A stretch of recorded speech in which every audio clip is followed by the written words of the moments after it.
Alright guys, gonna try and work on the 240 today. Hopefully get some work done instead of just kind of going backwards and installing parts that don't really work. So today, just gonna do some electrical things.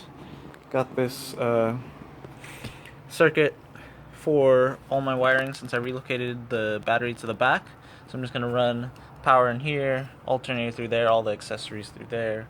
Then I got one of those kill switch for the battery.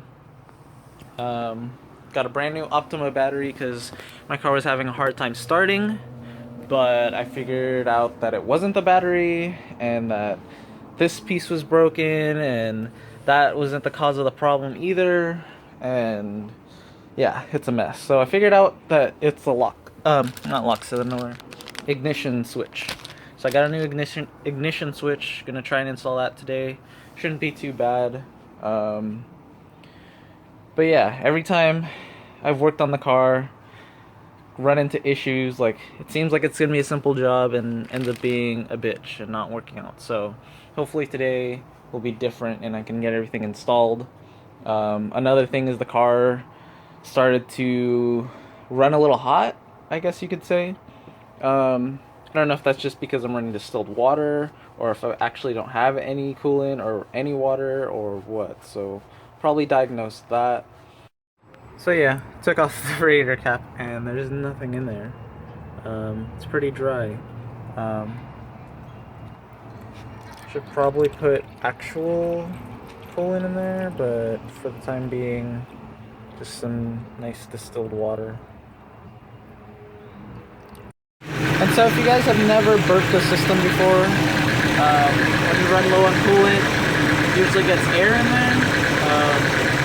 So what you want to do is turn on the car, let it idle, keep filling it up. Usually you're supposed to use like a fucking funnel so that it's not going all over the engine bay, but I don't care.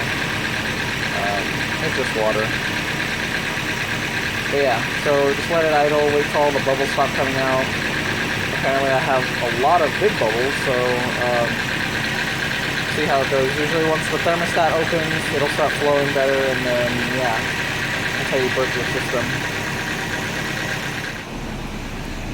So I've determined that my thermostat probably isn't opening up because I have the heater on full blast, and I mean the engine temps are staying fine. It's a little high for my taste, but you come up here to the front, upper radiator hose is nice and warm, bottom one, not so much.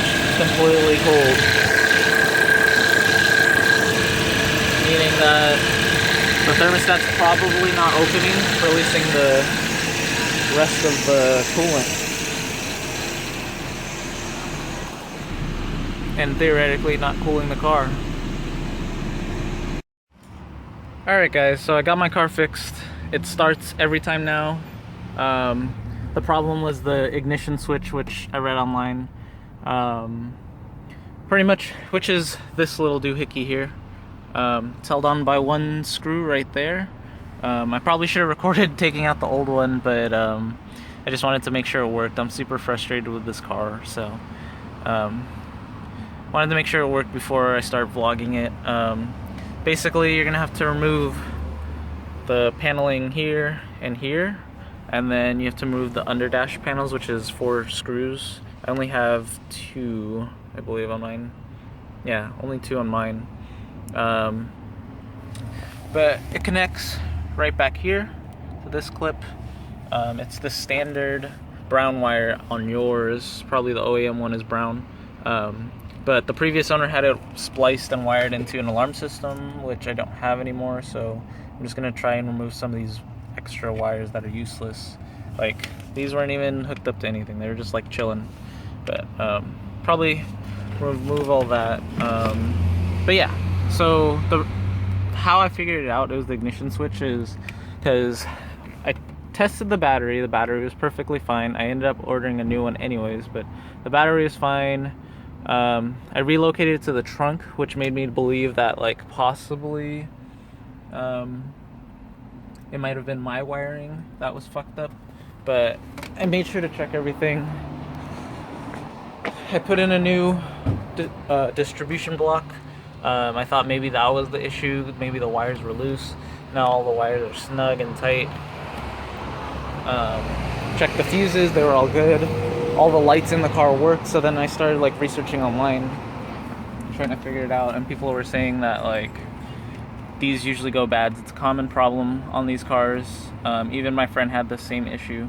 Basically the car will try and start, but it doesn't. So then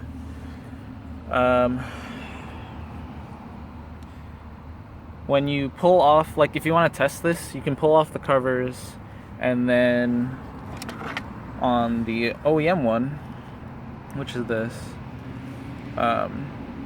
it'll have that play in it, and that's what was causing the issue, because it's not supposed to have any play. It's supposed to be solid like that, but this has some play, as you can see. Like this one, super solid, like no play at all. So now and you don't have to remove the lock cylinder or anything, like I read on some threads, but the previous owner did, and so they fucked with mine, so it's kind of loose. So I'm going to try and put a bolt right down here to get it to not move so much. But it starts every time. It's perfectly good, which I'm super excited about, because everything on this car just keeps going wrong. So yeah. So back to the overheating thing. So I think that it may be overheating. I don't know. I'm gonna have to give it a test drive after I put this all back together. But earlier, after I dropped off my girlfriend at work, the gauge was all the way at hot. So I was like, oh fuck. So then I kind of limped it home and noticed that the gauge went down, and it was fine all the way home. But then I don't think the gauge is inaccurate. I'd like to think that the gauge is pretty accurate. So there's obviously something wrong. And then when I added water and tried to burp it, it was burping pretty harshly. And like I said, like the lower radiator hose wasn't getting warm. And usually if it's circulating through the whole system, it's gonna get warm. It's gonna flow through both ends of the radiators, through the water pump, through the thermostat. So I think the next thing I'm gonna do is do the thermostat and the water pump. So we'll see. I'll keep you guys posted on that. But super excited that my car starts now. If you have any questions, leave them in the comment section below. I'll try and answer them. But yeah.